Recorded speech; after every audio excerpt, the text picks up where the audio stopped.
When that job offer came through, it felt like the world was finally giving me a nod after years of quiet effort. It wasn't just a promotion.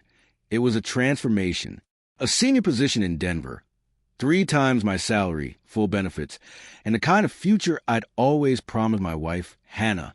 That evening, I came home beaming, holding the printed offer letter like it was my ticket to something better. She was curled up on the couch, scrolling through her phone, half watching some reality show. I said her name, my voice trembling with excitement. "You're not going to believe this," I said, holding out the paper. She glanced up, barely interested. "What now?" I told her everything, the salary, the relocation help, how they'd even assist us in finding a new house. I imagined she'd jump up and hug me, maybe cry tears of joy. But she didn't. She just leaned back and said flatly, "Denver? I'm not moving to Denver." At first, I laughed. I thought she was joking. But she wasn't. Her face was serious, unreadable. "What do you mean? This is everything we talked about." She sighed, sounding more tired than upset. "I said I wanted a new start, but I meant around here. My mom's here. My friends are here. My life is here." That word, my, hit like a slap. Not our, hers. I stood there holding that letter, realizing how quietly dreams can collapse. I tried to reason with her, promising visits, gradual change, even fly her mother out whenever she wanted. She didn't budge. "I'm not uprooting my life or your career," she said. Not angry, just final, cold. I barely slept that night. Those words echoed endlessly. I'd spent years thinking we were a team, but that moment showed me. Maybe we hadn't been for a long time. The next morning, I made her coffee, hoping she'd soften. She came in scrolling on her phone, not even looking at me. "Still thinking about that job thing?" she asked, like it was some hobby. "Yeah," I said quietly. "I thought maybe we could check out the city this weekend." No decisions yet. She didn't even glance up. "James, I already told you. I'm not going. If you want it, go ahead. But I'm staying." Her voice was calm, detached, like the decision had been made long before. For years, I'd put her first, helped her through college, worked overtime so she could start her boutique, stayed in the city because she said she wasn't ready to leave. Every time an opportunity came up, I waited.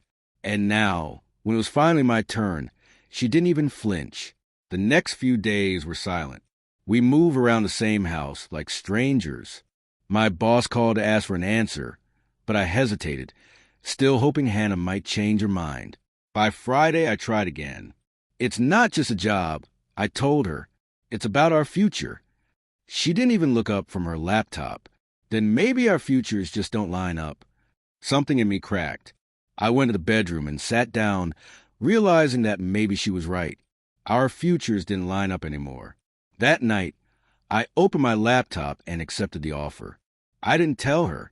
There was nothing left to say to someone who'd already checked out. Before sending it, though, I wrote her a message. "You've made it clear your life is here. I respect that, but I can't keep shrinking mine to fit inside yours. I'm taking the job. I leave next month. I wish you well in the life you've chosen."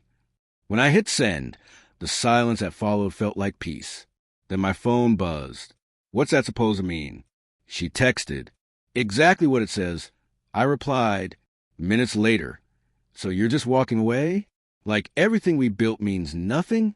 I wanted to tell her that I'd been walking away in pieces for years. Every time she dismissed my dreams. Every time she rolled her eyes when I talked about the future. But instead I wrote, "I'm not walking away. I'm moving forward. There's a difference." She didn't respond again. The next morning, she stood in the kitchen, arms crossed. "You're really doing this?" "Yeah," I said. She laughed bitterly. "You think this is going to punish me? You'll be miserable without me." I met her eyes. "I already am." Something flickered in her face.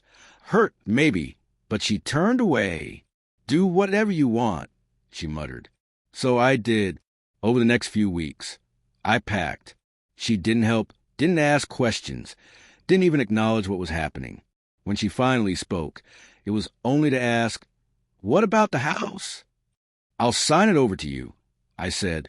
It's always felt more like yours anyway. She hesitated, then said simply, fine. The night before I left, I sat alone in the living room surrounded by half-filled boxes. The silence was heavy. Hannah went out with her friends, pretending like nothing had changed. I thought about all the promises we made and never kept, about how easily she'd chosen comfort over growth. That's when I understood love doesn't survive when only one person keeps compromising.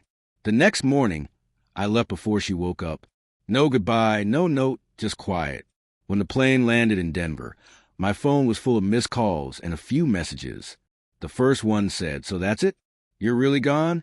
The last one read, "You'll regret this, James." But I didn't. The first few weeks were strange. I'd still catch myself wanting to text her random things. Then I'd remember. The silence was permanent now. And slowly, that thought started to feel like freedom. Work kept me busy. My new team was supportive. My boss valued my ideas. For the first time in years, I felt alive. Oh, one evening, I got a small package from my old address. Inside was our wedding photo wrapped in newspaper. No note. I looked at it for a long time. We looked happy, or maybe just hopeful.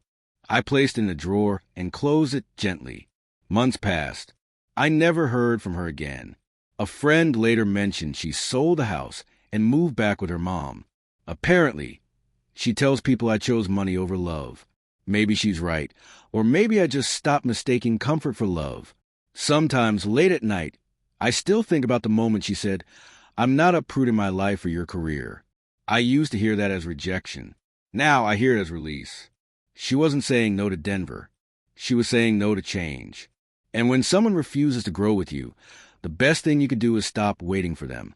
I don't regret what I said that night, because that message didn't just end a marriage. It ended the version of me that kept begging to be chosen.